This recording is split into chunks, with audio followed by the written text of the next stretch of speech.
Resilience, a premier institute for IIT JEE Main in Advanced, NEET 9th, 10th, 11th and 12th. For admission or visit our center at 5 Elgin Road above Vodafone Office, Civil Lines, Allahabad. Class 12 अब आपको अपना competition देना है। आपका board over हो चुका है बेटा। कंपटीशन के लिए क्लास 12 का कंटेंट तो आपका पूरा तैयार होगा, जैसा हम उम्मीद करते हैं। वो रिवीजन का काम आपका है। हमारी तरफ से जो पार्ट बाकी है बेटा क्लास 11 का रिवीजन, जैसे हमने आपसे कमेंट किया था क्लास 11 का रिवीजन आपको कराएंगे। तो उस बेसिस पे हम क्लास 11 का पहला टॉपिक आज से शुरू करते हैं, जिसका नाम है क्वाड्रेटिक इक्वेशन। देखो बेटा, क्लास 11 की तरीके से अगर हम इसको पढ़ाएंगे तो बहुत टाइम लगेगा हम लोग को ये काम करने में। हमें उस चीज पे फोकस करना है जिससे हमारा जेईई का क्वेश्चन या बाकी अदर जितने भी कॉम्पिटिटिव एग्जाम है उनके क्वेश्चन सॉल्व हो जाए। ठीक है ना। बहुत बेसिक में समझाने का कि क्वाड्रेटिक इक्वेशन क्या होती है, वो कहां से आई, फिर श्रीधराचार्य फॉर्मूला क्या होता है, तो इन सब पे हम फोकस नहीं करना है। हम सिर्फ उस चीज पे फोकस करेंगे जिससे तुम्हारा मेनली क्वेश्चन सॉल्व हो जाए।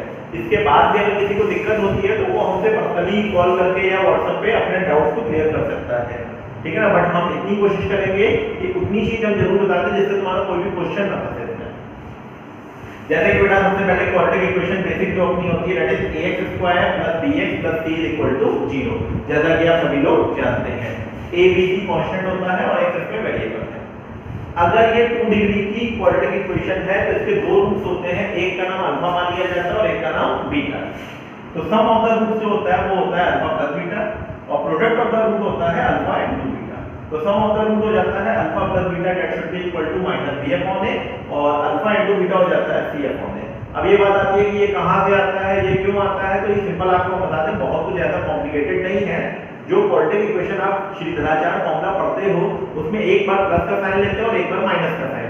जब दोनों को ऐड कर दोगे तो वो -b अपॉन a, अगर दोनों को मल्टीप्लाई कर दोगे तो वो c अपॉन a। बस इतनी सी बात है, ऐसा कुछ काम नहीं है कि तो प्रोजेक्ट बहुत कॉम्प्लिकेटेड होता है।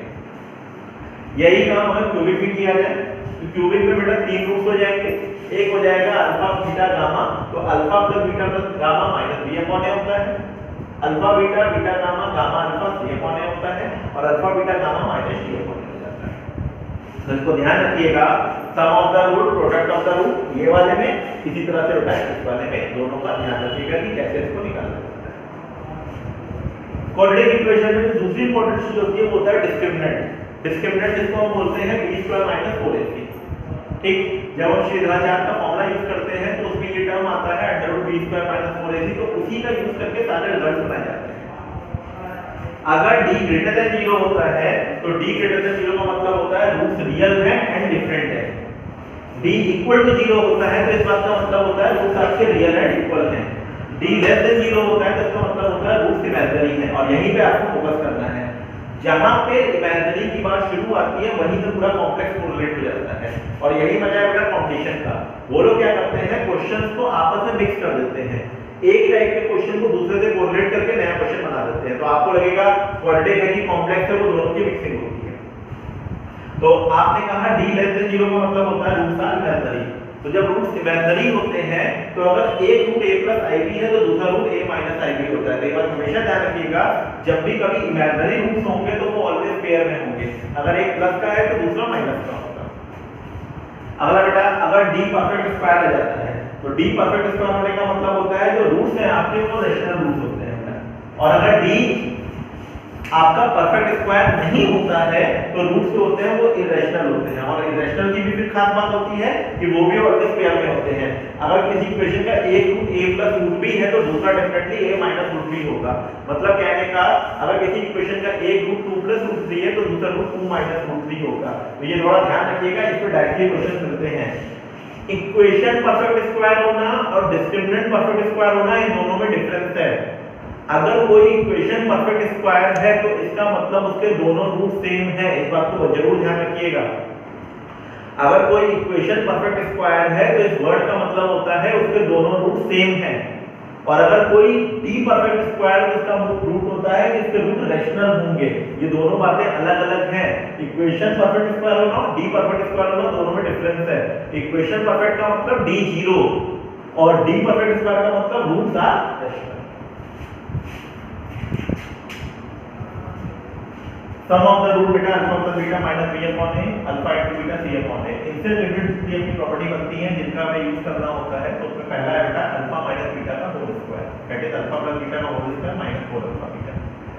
Alpha square plus beta square, alpha plus beta का whole square minus 2 alpha beta, alpha cube plus beta cube that is alpha plus beta का whole cube minus 3 alpha beta alpha plus beta.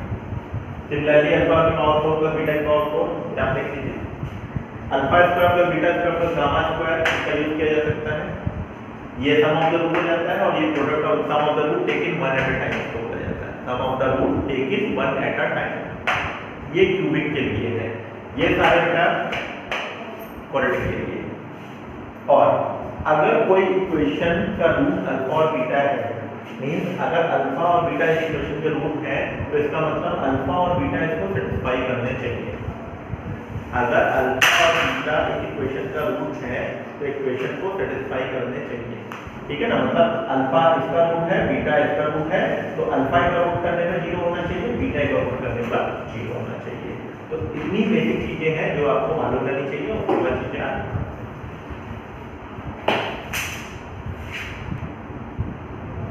Concept of cube roots of unity बेटा, ये क्या होता है, ये सबसे ज्यादा वो टाइप है जो आपकी क्वाड्रेटिक में पूछा जाता है, ठीक है ना।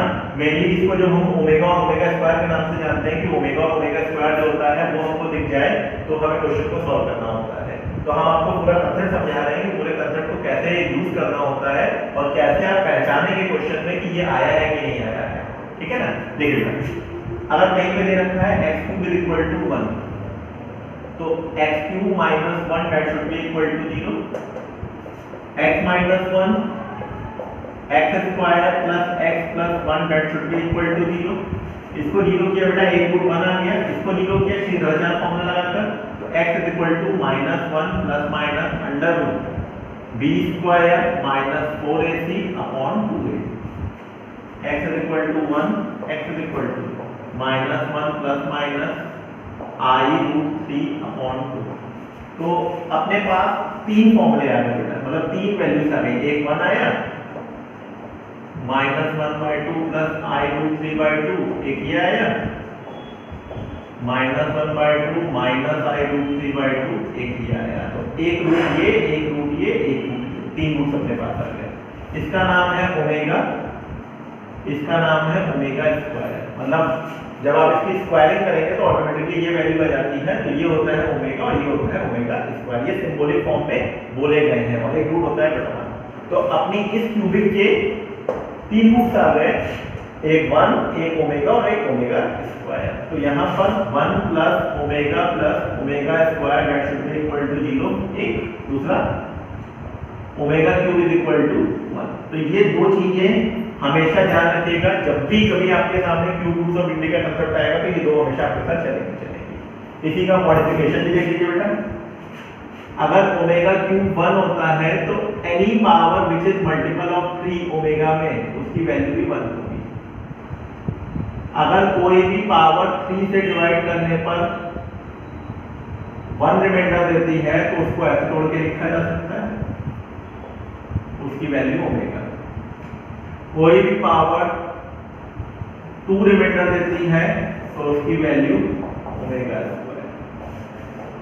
तो ये तीन सबसे ज्यादा आपके सामने आएंगे। कोई भी ऐसी पावर जो 3 का मल्टीपल है, क्योंकि ओमेगा³ 1 होता है, तो कोई भी ऐसी पावर जो 3 का मल्टीपल है, अगर आप उसको समझना चाहें तो आप उसको ऐसे भी लिख सकते हैं,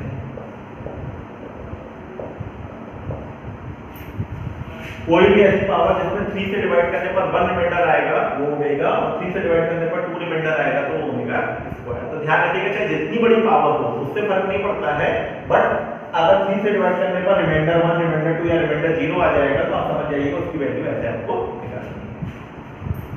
आपने कहा पहचानेंगे कैसे, तो इसका ध्यान रखिएगा, सबसे अच्छे पहचानने का तरीका है वो ये क्वेश्चन है, या बार-बार आपको दी जाएगी कि ओमेगा x² + x + 1 = 0 ये इक्वेशन है। तो आप समझ जाइएगा इसके रूट्स डायरेक्टली कौन होते हैं बेटा, एक होता है ओमेगा और एक होता है omega square. x² + x + 1 = 0 have a root omega and omega square, पहला पॉइंट। दूसरा x² - x + 1 = 0 have a root minus omega and minus omega.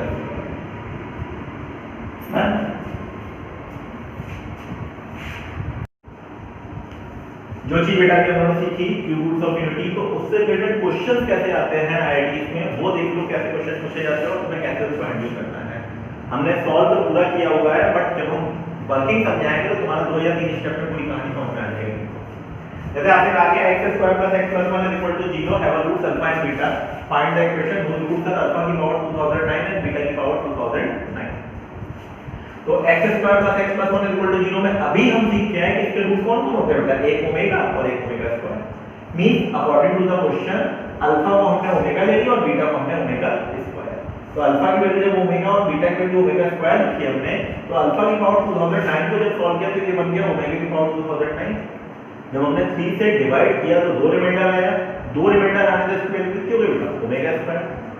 Beta की पावर 2009 आपने कहा ये हो गई अल्फा की पावर ओमेगा की power 4080। when dividing by 3 we get remainder 1, that means the value is omega। तो एक वैल्यू आ गई ओमेगा स्क्वायर और एक वैल्यू आ गई omega. we know that the equation whose roots are alpha and beta can be found by the relation x² minus sum of the root times x plus product of the root, that should be equal to 0। हमने बेटा value put कर दी, solve कर दिया, answer निकल के आ गया। अच्छा यहाँ पर omega plus omega square minus हो जाएगा, because we know that 1 plus omega square 0 होता है और ओमेगा क्यूब की वैल्यू 1 होती है। आपने कहा अब आईआईटी में इतना हम टाइम देंगे, इतना हम काम करेंगे तो फायदा ही क्या आपको पढ़ाने का, उसको इससे अच्छा तो 11वीं में भी काम कर लेते थे। बस आपको जो डिफरेंस समझना है वो ये है, आपने जैसे ही ये बात बोली कि अल्फा की पावर 2009 और बीटा की पावर 2009 ओमेगा और ओमेगा स्क्वायर है, तो यहीं से सारी कहानी पलट गई। अभी जो इक्वेशन हमने मानी थी उसके रूट तो ओमेगा ओमेगा स्क्वायर थे, यानी जो इक्वेशन हमें क्वेश्चन में गिवन है और जो बनेगी दोनों से मानी चाहिए, तो आपने कहा बिल्कुल आनी तो नहीं है। जो इक्वेशन हमें पता थी उसके रूट ओमेगा ओमेगा स्क्वायर थे, और जो इक्वेशन आ रही है उसके रूट भी ओमेगा ओमेगा स्क्वायर ही है। मींस जो हमारी इक्वेशन बनेगी वो और जो गिवन इक्वेशन है दोनों क्या होनी चाहिए बेटा से। तो जैसे ही हम यहां पे पहुंचेंगे फिर हम कुछ करने की जरूरत नहीं है, हम सीधे से ये बना देंगे कि हमारा आंसर जो होगा वो यही इक्वेशन होगी। ये तो हमने आपको इसलिए समझा दिया कि इन केस मान लो किसी क्वेश्चन में अगर ये डायरेक्टली ना पता हो तो ये फॉर्मूला लगा के भी हम अपने आंसर को डिफाइन कर सकते हैं। ओके,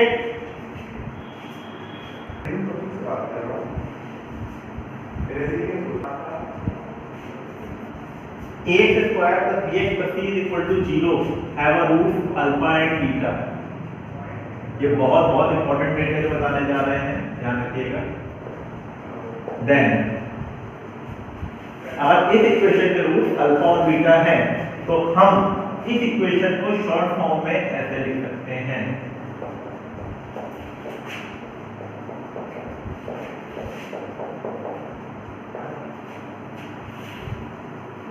अब बात आती है कि अरे ऐसे कैसे लिख दिया जाए, ऐसा तो हमने आपसे देखा ही नहीं, ऐसा तो हमने आपसे किया ही नहीं। एक्चुअली में रियलिटी जो है वो ये है कि बचपन से आप यही काम करते आए, बस आपने ध्यान नहीं दिया। देखिए हम आपको दिखाते हैं, अगर हम आपसे पूछें x² - 3x + 2 के रूट्स क्या क्या होंगे, तो आपने कहा ये लीजिए,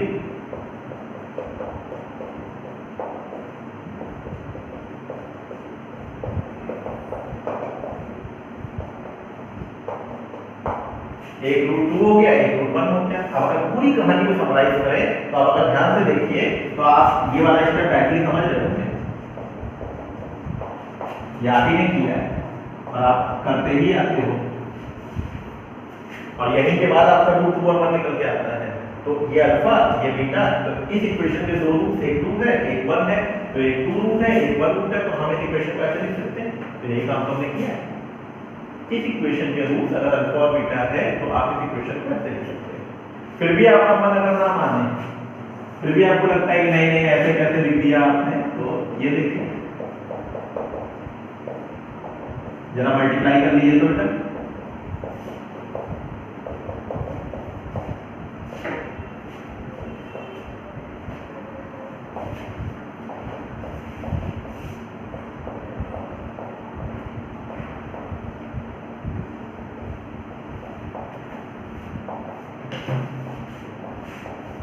जो वैल्यूज आपको पता है पुट कर दीजिए सिंपली, जरा ना मल्टीप्लाई कर दीजिए।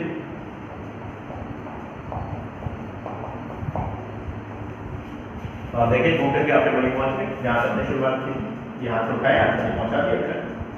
तो हमने कोई भी तो नई चीज नहीं की है, मगर इस चीज को करने से फायदा ये है कि बहुत सारे क्वेश्चन जो आप करते हैं एक एक लाइन में समझ लेंगे। ठीक है ना। सिमिलरली अगर क्यूबिक होती, जैसे यहाँ पे स्क्वायर है, अगर ये इक्वेशन क्यूबिक होती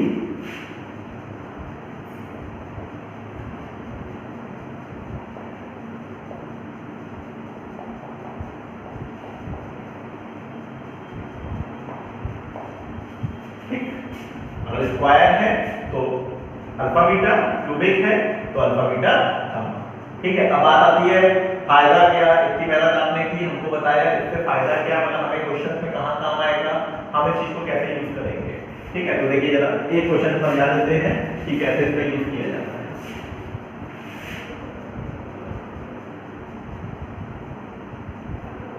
x square plus 5x plus 3 is equal to 0 have a root alpha and beta, find 2 minus alpha into 2 minus beta, हमको इसकी वैल्यू निकालनी है। तो आपने कहा हम तो बचपन से करते आए हैं alpha plus beta, alpha into beta, ऐसे ऐसे सब करके हम अपना आंसर निकाल देंगे। बट हमने कहा हमने जो तरीका बताया उसका ये माइनस सॉल्व हो जाएगा। अगर जो बात आपने सीखी उसके बेसिस पे अगर हम आपसे बात करें, इसके रूट अगर अल्फा बीटा है तो इसको ऐसे रखा है, ठीक है भाई। ए यहाँ पर 1 है, अल्फा बीटा रूट 1 है बेटा, तो इसको ऐसे लिख दीजिए। आपने कहा क्या चाहिए, तो हमने कहा 2 minus alpha into 2 minus beta चाहिए। तो हमने कहा बस जहां जहां x है वहां 2 डालो, इस क्वेश्चन में जहां जहां x है वहां 2 डालो। आपने कहा जैसे डालेंगे आंसर आ गया, डालिए बेटा। ये 4 हो गया, ये 10 हो गया, ये 3, इधर क्या आएगा बेटा 2 माइनस अल्फा और ये 2 माइनस बीटा। तो 10 4 14 plus 3 17, this comes out to be 70। कोई अल्फा प्लस बीटा नहीं, कोई अल्फा इंटू बीटा नहीं, कुछ नहीं, सीधे आपका आंसर करके जाएगा। तो फिलहाल आज का लेक्चर इसी ट्रिक पे रोकते हैं, ठीक है ना। इस लेक्चर को आप अच्छे से रिवाइज कर लीजिएगा, अच्छे से आप क्वेश्चन लगा लीजिएगा। इसकी पीडीएफ हम आपको ग्रुप में भेज देंगे, कैसे इन क्वेश्चंस को आपको यूज करना है, कहां का कॉन्सेप्ट को अप्लाई करना है, कैसे क्वेश्चन आते हैं, वो सारी चीजें हम आपको पीडीएफ के थ्रू भेज देंगे और आपको लगा के उसे रिपोर्ट करना है कि कौन सी प्रॉब्लम आई है कौन सी नहीं है। ठीक। अगले लेक्चर में हमारा मेन कंसर्न रहेगा लोकेशन ऑफ रूट। ज्यादातर क्वेश्चन बेटा उसमें आपको मिल जाएंगे। तो लोकेशन ऑफ रूट में क्वेश्चन कैसे आते हैं, उस कंसेप्ट को सीखने के बाद उसकी पीडीएफ का क्वेश्चन लगा के डिस्कस करेंगे। Thank you very much.